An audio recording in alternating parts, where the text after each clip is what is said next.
Good day, and welcome to another edition of the Military and Foreign Affairs Network. I am your host, the voice of reason.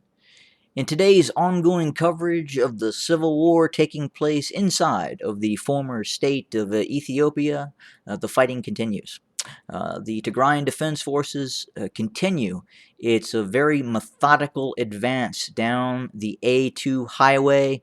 And again, as we had mentioned yesterday, forces right now, the leading edge of the Tigrayan Defense Forces, are operating within the vicinity of Atay and areas both east and west of Atay as well. So right now, it would appear that the Tigrayan Defense Forces are consolidating its positions along the A2 highway, securing supply routes along the A2 highway, rooting out banditry operations by elements of various formations of Amhara militias that have been unofficially raised in light of what is occurring inside of this failed state, formerly known as Ethiopia.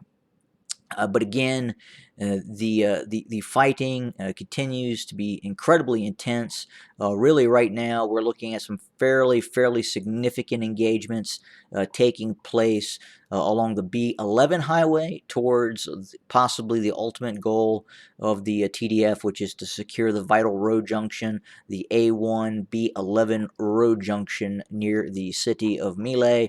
We continue to hear about the use of possible gunships and airstrikes, and then obviously there continues to be some fairly significant resistance by Afar regional militias located inside of the Afar region along the route of advance towards Mile.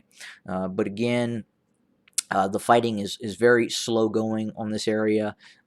Very the terrain obviously is very flat and is much different than the terrain that the Tigrayan Defense Forces are familiar with in terms of the actual Tigray region, and obviously some of the fighting that is occurring in the southern Amhara region as well. But again, the forces continue to advance really along two main frontal zones. Again, the primary frontal zone is within the vicinity. Now, obviously, many miles south of Desse and Kombolcha, as the TDF continues to advance along the A2 highway. And then, obviously, we continue to see action taking place along the B21 highway as well. But again, not a lot of new events to report in terms of battlefield occurrences. Again, I would say right now we're looking at consolidation. Are we seeing a rapid advance down the A2 highway at this point? No, we're not. However, with that being said, there are some issues in terms of rear area security operations that obviously would need to be dealt with, especially in terms of some of the banditry operations by the Amhara militia units. And again, many of these units are not officially raised elements, even part of Fano. Some of the reports that we are getting is that, in fact, some of these are just criminal gangs of 12 to 100 individuals who are using the conflict as an opportunity to steal, to pillage, to take things, and in fact, quite possibly, some of the reported atrocities that could be occurring in these regions that have been reported. And of course, some of those atrocities, the finger is being pointed towards the Tigrayan Defense Forces by some of these Amhara media outlets.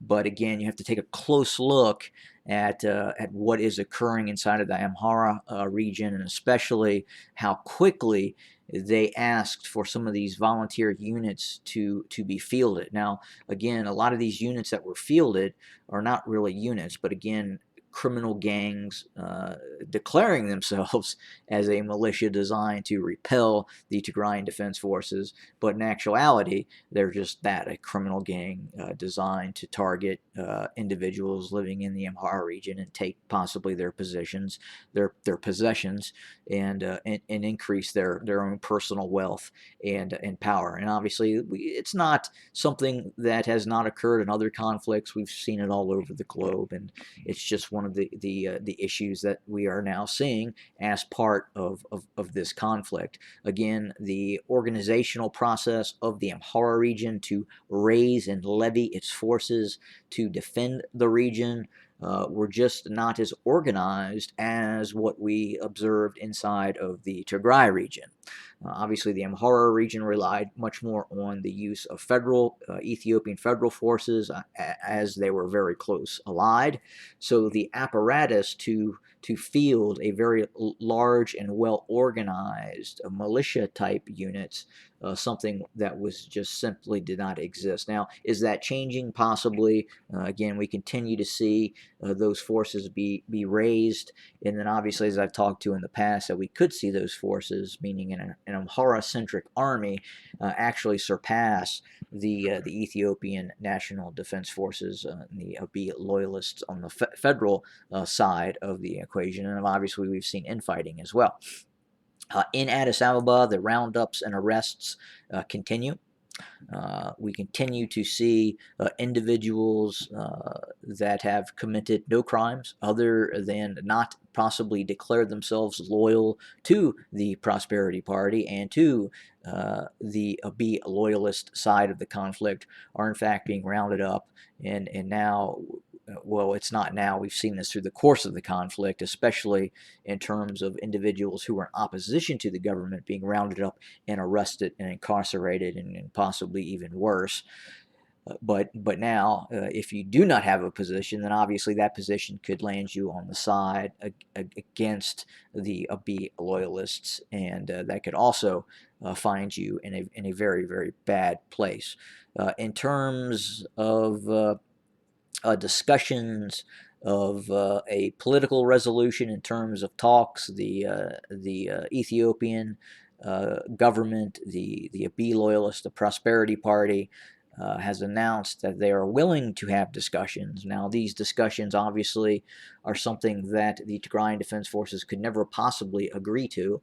First and foremost, they're asking that all forces of the TDF be removed from the Amhara region, and that would be prior to the removal of forces of the Amhara militias and the Eritrean army removing itself from Western Tigray.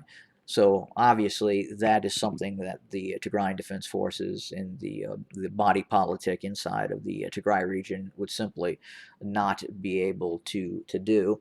And then obviously they also want the Tigrayan regional government to accept the Prosperity Party as the legitimate ruling body of the former state of Ethiopia. Now, obviously, that is something as well that the Tigray region cannot accept, as they were not part of the election process. They were not part of the democratic process. They tried to be part of the democratic process back before the war started, but obviously that was negated by actions of the Prosperity Party and the Abiy loyalist, Abiy Ahmed, in declaring those elections inside of the Tigray region null and void, and it did not allow them to refuse to allow them to basically take place or accept the results of those elections. But again, that is the current state of affairs. Again, very fluid situation. There are currently a lot of moving pieces on the board. If you were to see this as a chess game, again, a lot of moving pieces, very fluid. We anticipate some bigger developments fairly soon from the intel that I am hearing and analyzing.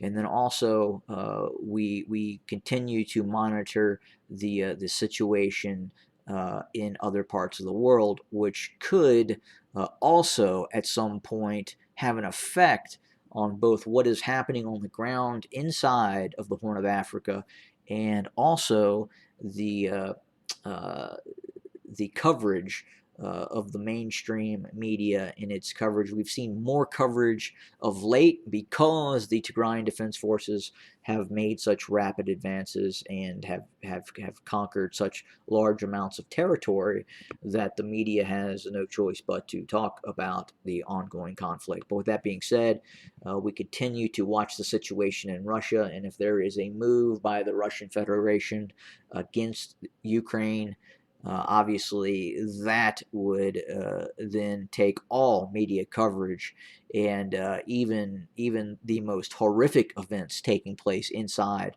of the Horn of Africa. Not to say that horrific events have not already occurred, which they indeed have, but again, very very little attention would be paid to this conflict if, for some reason, a major conflict erupted between Ukraine and Russia.